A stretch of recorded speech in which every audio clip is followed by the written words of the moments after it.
अस्सलामुअलैकुम वरहमतुल्लाहि वबरकातुहू। We are live now बच्चों।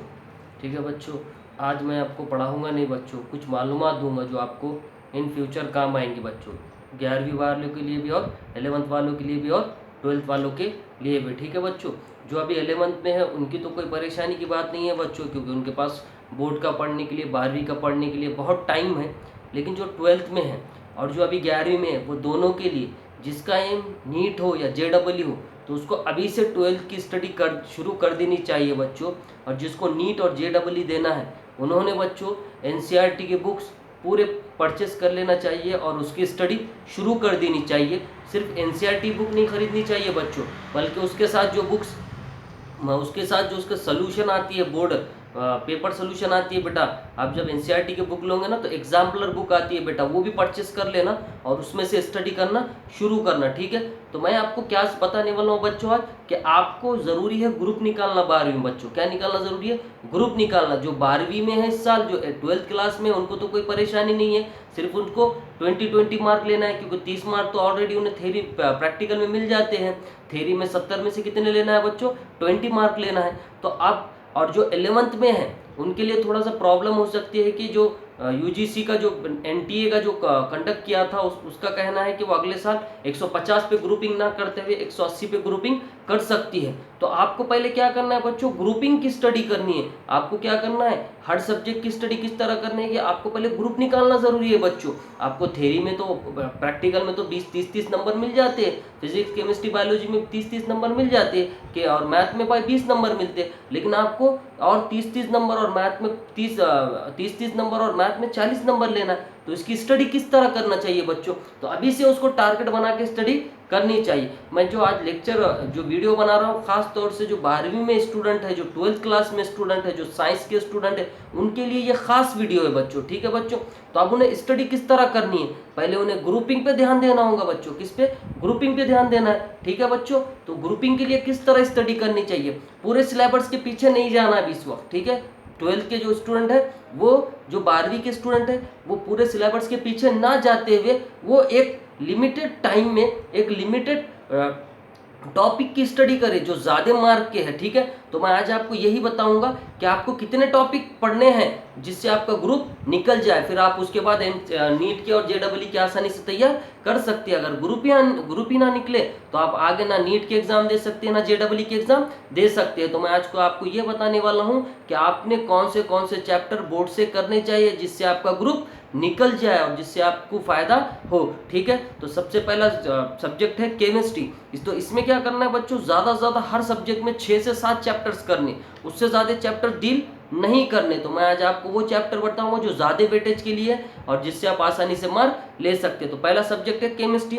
केमिस्ट्री में सबसे पहले जो टॉपिक पढ़ना है बच्चों, सबसे इजी टॉपिक इनऑर्गेनिक का कौन सा बच्चों? एलिमेंट्स ऑफ ग्रुप 16, 17 और 18। ये 8 मार्क के लिए है बच्चों चैप्टर। इसके बाद इसी का दूसरा नीचे चैप्टर है ट्रांजिशन और इनर ट्रांजिशन एलिमेंट्स। ये कितने नंबर के लिए बच्चों? ये भी 8 मार्क के लिए है। अल्डिहाइड कीटोन कार्बोक्सिलिक एसिड, तीसरा chapter aldehyde ketone carboxylic acid, ये भी कितने नंबर के लिए बच्चों? 8 नंबर के लिए। और चौथा टॉपिक है बेटा केमिकल थर्मोडायनेमिक्स। ये कितने नंबर के लिए बच्चों? 8 मार्क के लिए है। इसके बाद पांचवा चैप्टर है बेटा जो इजी है, जो आप आराम से पढ़ सकते हो, इंट्रोडक्शन ऑफ पॉलीमर केमिस्ट्री। ठीक है, पॉलीमर केमिस्ट्री, ये 4 नंबर के लिए बच्चों। और इसके बाद है कोऑर्डिनेशन कंपाउंड, ये 7 नंबर के लिए बच्चों। ये 6 चैप्टर अगर आप अच्छे से स्टडी करते हो तो इसमें तकरीबन 43 नंबर का ये एग्जाम में आएगा बच्चों, और इसमें से 20 मार्क लेना कोई बड़ी बात नहीं है। तो आप ये 6 चैप्टर पे फोकस करो, इसके अलावा कोई चैप्टर मत पढ़ो बोर्ड के लिए। सिर्फ किसके लिए बच्चों? ग्रुपिंग के लिए। आपको नीट और JEE के लिए तो पूरा सिलेबस पढ़ना ही होगा। ठीक है, तो पहले समझ लिए बच्चों, ये 43 नंबर के लिए 6 चैप्टर है, आप इसकी ही स्टडी करो ताकि आपका ग्रुप निकल जाए। इसके बाद दूसरा सब्जेक्ट है हमारा फिजिक्स। तो फिजिक्स में कौन से चैप्टर इंपॉर्टेंट है जो ज़्यादा मार्क के लिए आते हैं? रोटेशनल डायनामिक्स 7 मार्क के लिए आता है बेटा। Mechanical properties of fluid 7 mark के लिए आता है। काइनेटिक थ्योरी ऑफ गैसेस और रेडिएशन 7 मार्क के लिए। थर्मोडायनामिक्स 7 मार्क के लिए बच्चों। वेव ऑप्टिक्स 7 मार्क के लिए, इलेक्ट्रोमैग्नेटिक इंडक्शन 7 मार्क के लिए है, और एक सबसे इजी चैप्टर है सेमीकंडक्टर डिवाइस 5 नंबर के लिए। अगर ये टोटल 6-7 चैप्टर की आप स्टडी करते हो बेटा तो ये 42 मार्क के लिए एग्जाम में आते हैं। इसके अलावा आपको और दूसरे कोई चैप्टर स्टडी करने की जरूरत नहीं, ग्रुपिंग के लिए सिर्फ बच्चों, ठीक है। इसके अलावा बायोलॉजी में आ जाओ तो बायोलॉजी में सिर्फ आप 6 चैप्टर्स पढ़ लोगे बच्चों, तो 6 चैप्टर को आपको 51 मार्क आराम से मिल जाएंगे। 51 नंबर के लिए वो पोर्शन आता है और उसमें से आपको 20 मार्क लेना कोई बड़ी बात नहीं है। तो वो कौन से चैप्टर है बच्चों, सुन लो। Reproduction in lower and higher plant 8 mark के लिए। इसी तरह दूसरा है reproduction in lower and higher animal, ये 8 मार्क, ये 8 नंबर के लिए। इसके अलावा बेटा रेस्पिरेशन और सर्कुलेशन 10 मार्क के लिए। कंट्रोल एंड कोऑर्डिनेशन 11 मार्क के लिए बेटा। Molecular basis of inheritance 7 mark के लिए। और लास्ट है बायोटेक्नोलॉजी। अगर आप ये 6 चैप्टर भी अच्छे से पढ़ लेते हो बेटा, अच्छी स्टडी कर लेते हो, तो ये 50 मार्क के लिए आने वाले हैं और उसमें से आपको 20 मार्क लेना कोई बड़ी बात नहीं है बच्चों। फिर आते हैं मैथ, जो इंजीनियरिंग के एग्जाम देने वाले, जो JEE की तैयारी करने वाले, तो उसमें वो सिर्फ अगर 5 चैप्टर्स भी पढ़ ले बच्चों, कितने चैप्टर, 5 चैप्टर भी 16 में से पढ़ ले तो आराम से उनको 51 मार्क मिल सकते हैं। तो वो कौन से चैप्टर है बच्चों, वेक्टर 12 मार्क के लिए, 12 मार्क के लिए। उसके बाद ट्रिग्नोमेट्रिक फंक्शन 10 मार्क के लिए। लाइन एंड प्लेन 10 मार्क के लिए। पहले ये कम था लेकिन अभी इसका वेटेज बढ़ा दिया गया। मैथमेटिकल लॉजिक एकदम इजी चैप्टर है बेटा, 8 मार्क के लिए।